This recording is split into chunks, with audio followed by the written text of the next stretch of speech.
Hello Journey friends, and welcome back to this week's Along the Journey. Today we are along the Yadkin River here at the old 421 River Park, and it's a location which I'm told by some of the locals is known for the Logjam Bridge. And I can see several of them that have large logs that have jammed up under the bridge of these pillars. And I've seen pictures where the stacks have just grown and grown to these huge bonfire looking things. And I can imagine that they're floating down the river, and then they hit this unmovable force and they start to collect. And they're not going anywhere. It's like this abrupt stop. And once they're jammed, they start jamming more logs up, and it becomes just chaotic and quite a mess.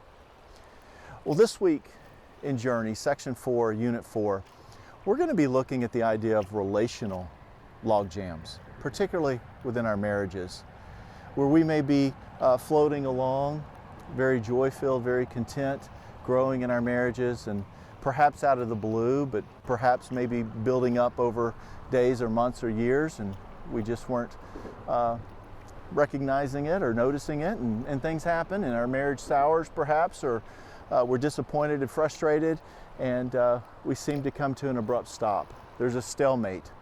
We're at a standstill in our marriages. And we want you to know, and what the material this week is going to be pointing to, is that God wants us to be restored and renewed in our marriages.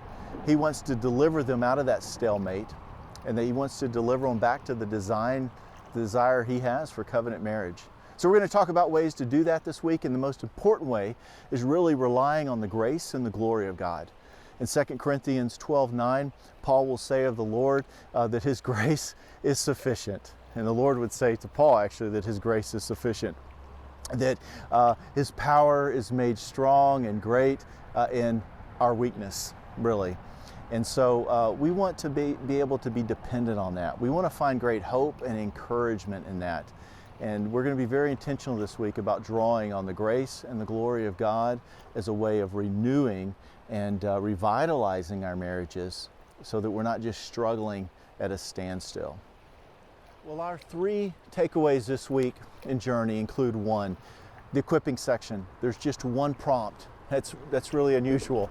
There's only one question that's going to ask you to reflect on and respond to the idea of how dependent you and I are right now on the grace and glory of God, especially in our relationships. We want to be honest, transparent, and in our response. Do we desire His grace and glory? Do we feel like it's truly sufficient for us at this time? Do we see His perfection in our weakness? Record your feelings and thoughts there. And then the second point is this. Now, translate those into your prayers, petitions, supplication. Share those with your Journey members. Allow your group to come alongside you in the prayer requests for grace and glory, for His strength and encouragement, His comfort, for discernment and wisdom in whatever you're going through in your relationships. And then the third takeaway this week is really mentioned in your book, but we would just highly encourage it beyond that. That if you are sensing some frustration, disappointment, some challenges in your marriage, please seek out the support and the counsel of Christian counselors, Bible-based counseling, those who can bring hope and walk alongside you from their many experiences. I can tell you that your pastors, your elders, many godly leaders in your church have sought out wise counsel dealing with marriages and relationships, and that is always a wonderful, wonderful step. So if you need any assistance there, let us know, and we would be happy to guide you in that direction, to put forth that effort to regain and renew that joy that you have had in your marriage at some point. And so over the last 4 weeks, we have looked at God's design and His desire for the covenant of marriage, that it can be very grand, a representation of His love for the church. We have looked at the mystery of oneness and the unity that brings two to become one. We have looked at the idea that the spiritual attraction that we are to have for our mates has to be a priority, the godliness and character that we're looking for in terms of being attracted to. And then lastly, we've looked at these relational logjams.